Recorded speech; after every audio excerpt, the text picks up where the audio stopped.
Hey, it's Ira, August 9th, Saturday, 2025. This is my vlog. And I also have a blog that I've started on Google Sites, which you could probably find by Googling Google Sites Ira Whitlock, I would guess. I put a link to it in my Instagram and Facebook story. And maybe I'll keep doing that. Today was pretty good, I guess. We had another peaceful sleep and wake time. Couldn't get to sleep last night for some reason, so we were late to bed, late to rise this time.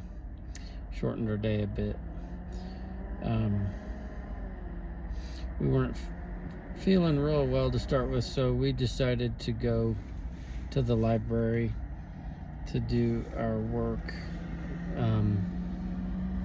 Which we may have done anyway, but it was nice and cool and quiet, and had nice, easily accessible bathrooms there.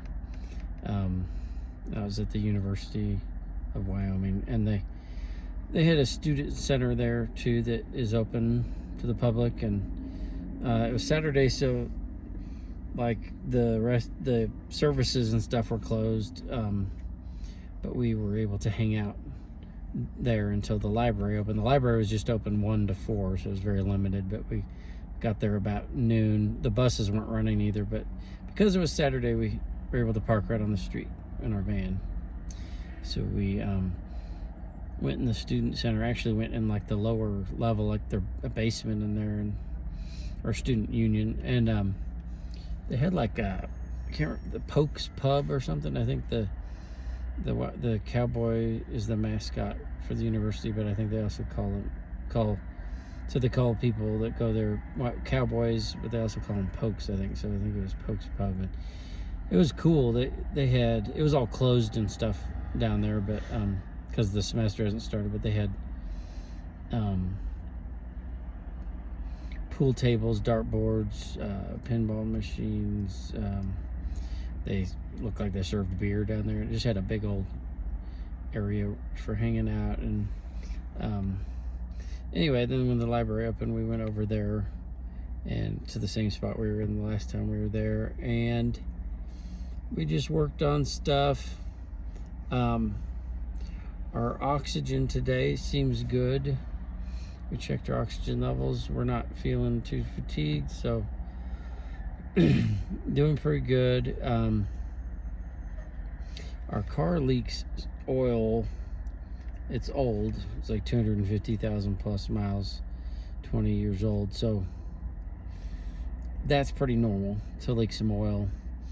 But apparently it's gotten a lot worse, and we're not sure where the leak is. We don't see much oil on the ground in the spots that we've been in, and so it was like about a day, we needed to put more oil in after about 24 hours or around there. So maybe 8 to 12 ounces being lost per day. I don't know.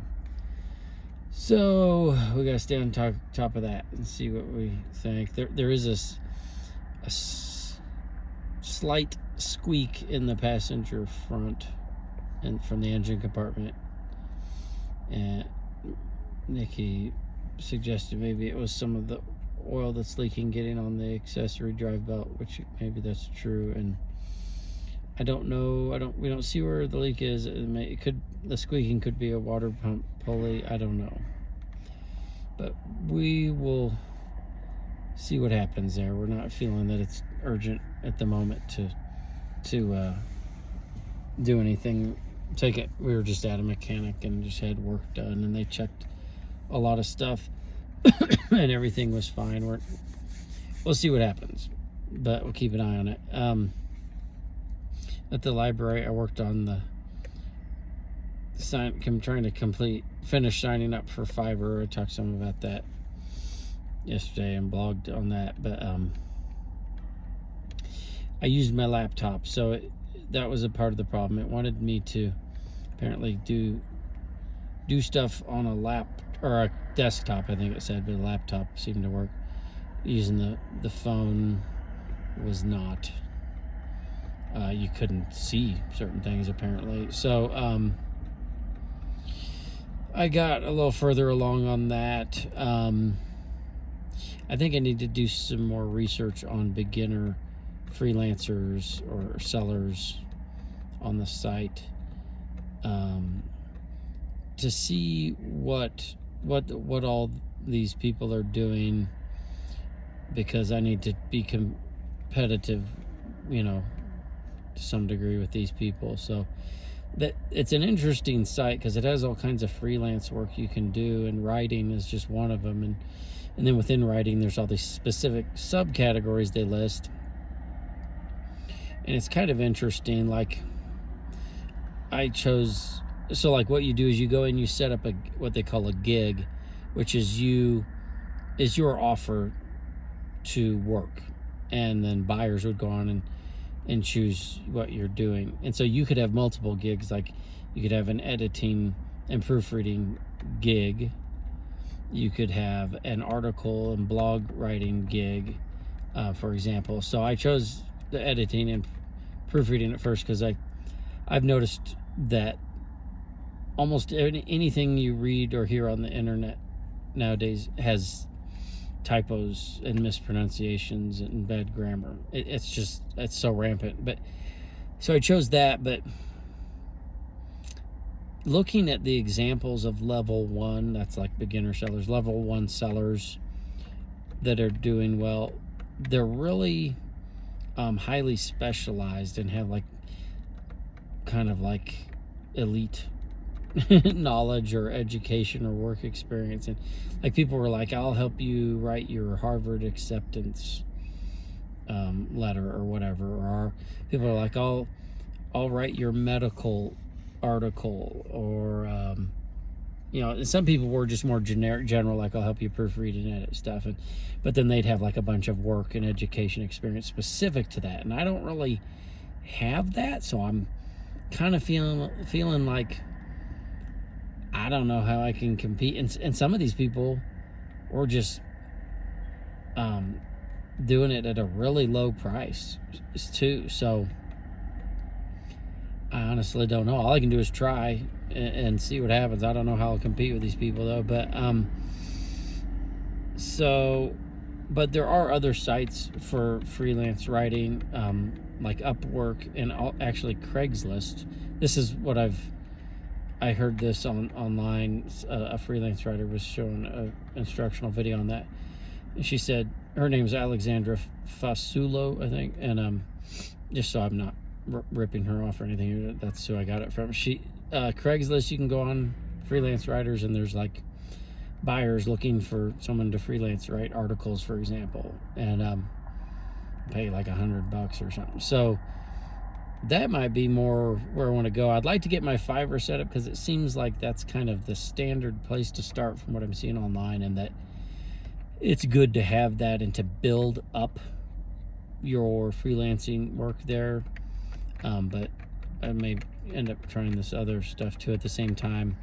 Another one is Medium, which Nikki just posted an article there yesterday, and it's a good article, and you should check it out and give her a like and a follow. But that's a place I've been meaning to post some articles there. I have a bunch of things in the works that I just need to finish and put on there. And but if you get enough followers, I guess advertisers will pay you to advertise on your whatever, your page or whatever it's called. And another thing you can do that with is newsletters. I guess you can make a newsletter website kind of thing, and advertisers may end up paying you to advertise on there. And apparently you can also post your writing on LinkedIn and places, or I'm hearing you could do it on Instagram, which I don't fully understand how that works. But I know I'm called to write, and it's just part of who I am. And whether or not I ultimately get paid is kind of beside the point, I guess. Ultimately, I'd like to. and I can do things to try to make that happen. But I also don't want to get into mostly writing a bunch of things that I'm not really interested in writing. And like there's people on there that are like, I specialize in crypto and NFS or something like that, and I'm like writing articles about that or something. I'm like, no one grew up saying I can't wait till someday I can write about crypto. Yeah, so it's like just weird stuff like that. It's like that's just, at that point you're just kind of doing a job. I guess it's still not a job if it's freelance, but there are people that get into that are freelancing that you'll see that like they'll have a primary customer that gives them a lot of work, and at that point that's just a job. And maybe you can probably make a lot more doing that than you would as an employee, but if you're trying to escape the rat race and have more freedom, it's like, well, you just have a job that you own. I heard someone say that. It's like describing those kinds of things as owning your job. And that's not really being free, and is more stress than just having the job as an employee somewhere, probably. So we'll see how this develops. In Stephen Covey's book, The 7 Habits of Highly Effective People, he has this concept called make sure your ladder is against the right wall. And he talks about how people will focus on being really good at climbing a ladder, and they'll just spend their life climbing this ladder as fast and as efficiently as they can. Then they get to the top and they realize they were against the wrong wall the whole time. Another analogy they did with that was like saying, make sure you're in the right jungle. You don't want to be hacking away at the leaves and with the machete, and then just at the end of your life realize, you made all this efficient progress maybe, but you weren't even in the right place. So that's the kind of trap I could see that kind of thing ending up leading to. But anyway, we'll see what happens there. I guess just the other stuff we did today, we DoorDashed. We had a good DoorDash, pretty good. Seems like the DoorDash in here, we kind of figured it out that the first part of the day, don't waste your time, but if you wait till later, it's good. You're using your time wisely there. And then I guess even late at night, Nikki said we were up late last night, and she noticed, she looked at her DoorDash app, and it said like at midnight, it was like, hey, there's offers waiting. Because like usually it'll say, hey, it's busy, or the estimated wait time for an order is like 1 to 3 minutes. Well, apparently this just said there are orders now. Like, so if we had logged in, we would have gotten an order. And so I guess it's maybe because it's a college town. It's such a small town, and the college is really big. It's pretty big, I guess I should say, in relation to the town at least. And so I think that as you get closer to the school year, which we're about 2 weeks away from, maybe the school becomes or the town becomes mostly students or something. So maybe there's a bunch of late night DoorDashing. I don't know that we would do that, but and the last thing, we had lunch at McDonald's and got surrounded by a bunch of crows. We were throwing fries at one of them, and he was eating them, and then before you knew it, there was about 10 or more that were just eating stuff and wanting stuff. So we gave a bunch of McDonald's food away. But they say crows are smart and that they will remember you and like bring you stuff. So like we're hoping one of these days maybe that'll happen. But we move around too much, so that probably never happened. But anyway, that was my day, and I guess tomorrow we'll do all this. We'll repeat and see what happens with there, and I'll share that with you. All right, thank you for watching.